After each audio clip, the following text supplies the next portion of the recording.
This is the American Express Platinum. These are the American Express Golds. These cards, for as long as I can remember, have been perennial top dogs and heavy hitters. But could the latest changes from American Express be the nail in the coffin to convince us to finally cancel our American Express cards? Well, that's exactly what we're gonna find out in today's video. Hey everyone, and welcome back to the channel. If you are new here, hello, how are ya? My name is John of John's Finance Tips. I have spent the last decade in the credit card game, learning the ins and outs of cards, leveraging my points for free travel, and honestly, I have seen change good, bad, every which way. And the thing that I've come across is a certainty, whether it's elevated sign-up bonuses, reduced sign-up bonuses, new cards, old cards, refresh cards. The one thing that's certain is that there's always gonna be inevitable change. So now what I wanna do today is take all of my previous expertise to help you make better informed credit card decisions. And the topic today specifically is reviewing the changes that American Express just announced for their charge cards, namely the Platinum, the Gold, as well as the Personal Gold, and really to find out, is it time to finally shred these cards?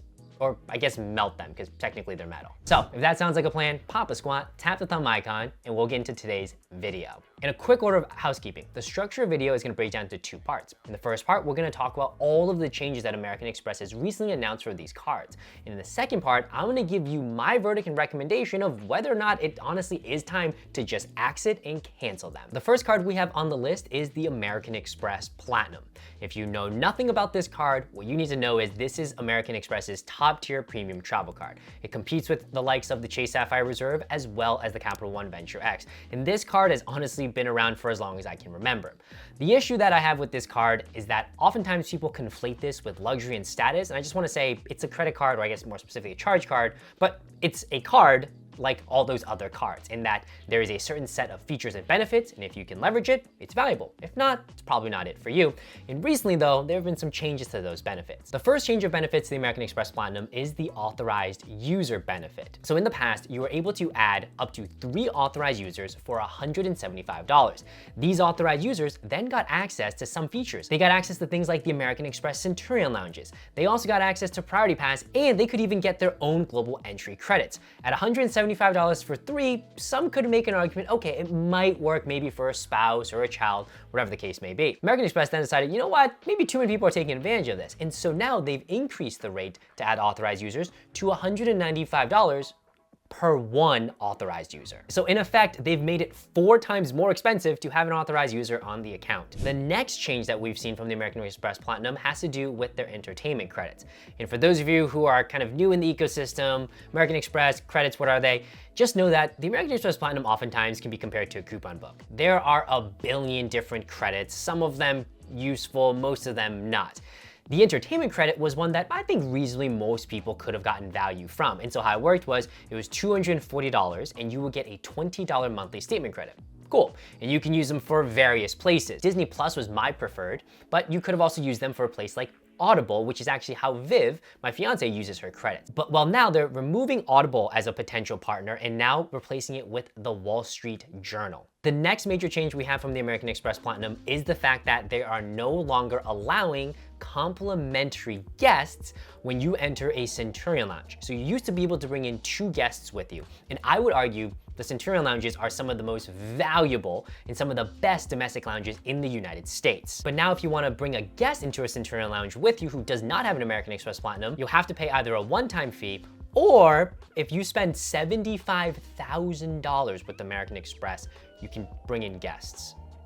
That is not easy. And the other change we've recently seen is the minimum spend threshold to hit a sign-up bonus with the American Express Platinum go up from $6,000 to $8,000.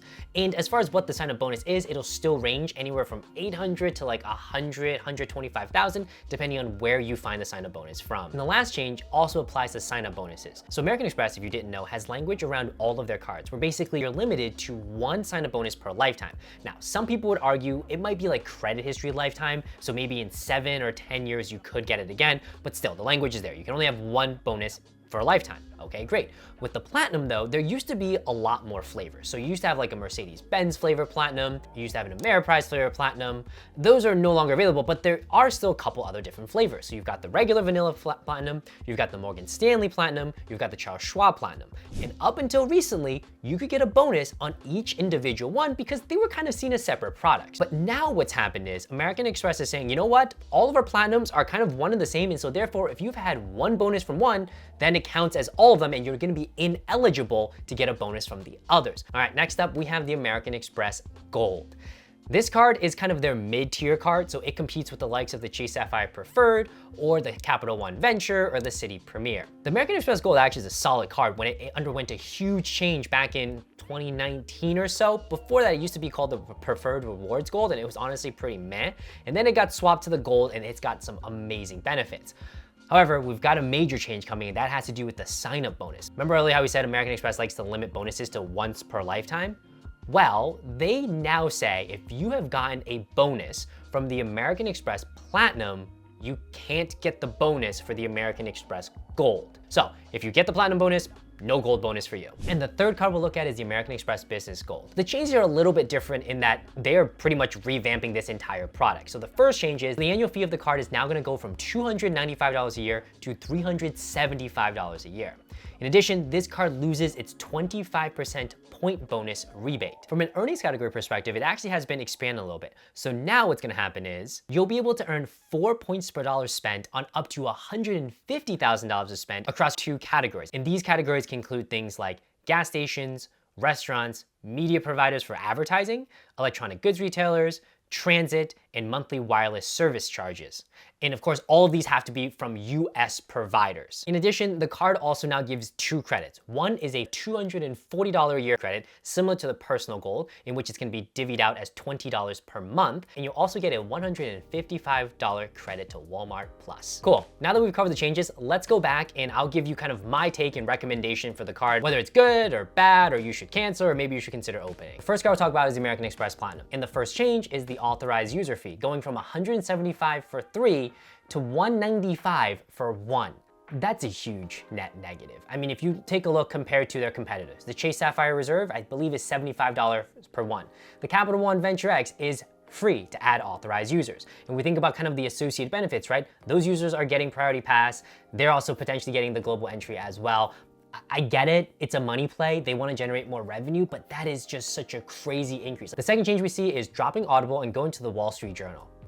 I'm not gonna lie, folks, I don't know that many people who are subscribing to the Wall Street Journal and paying for it. And to drop Audible, which I would argue is actually a valuable credit, in replacing it with that, I mean, come on, folks, come on, folks. The third change, no more free guests allowed in a Centurion lounge with American Express Platinum. As someone who uses these lounges, I understand the rationale, which is, you know what? We don't allow any more guests, we can't have huge families, therefore it solves the crowding issue. But that's a Band-Aid fix, because if your card is good and it's popular, you're always going to have crowding issues. Like, okay, sure, now, you know, one card is not gonna be able to bring in 3 people. But if you're doing a good job, American Express, of selling your Platinum card, you're still gonna have an overcrowding issue. This is a Band-Aid solution. What you should instead do is focus on building more lounges, expanding lounges, or whatever the case may be. Chase Sapphire Reserve, Capital One Venture X, they both have their dedicated lounges and you can still have complimentary guests. American Express, I think you can as well. The next change is the minimum spend threshold, up to 8K. I mean, do I love it? No. Do I hate it? No. Like, it's like one of those things where you're always going to have to spend a ton anyway, and oftentimes people who are getting these cards have some pretty creative ways of how exactly you're gonna hit the minimum spend requirement. Back in the day, what you could do is buy gift cards to money order to pay off your credit card. Nowadays, it's a little bit harder to do that, but there are still viable methods. The most out in the open one is be the one to pay for food and then obviously Venmo charge your friends back for those shared meals. And the last change we're seeing from the Platinum is that whole update of one flavor of Platinum, no other sign-up bonuses. There's some data points out there that you can still get the Morgan Stanley bonus, but don't count on it if the language is appearing on the Charles Schwab one.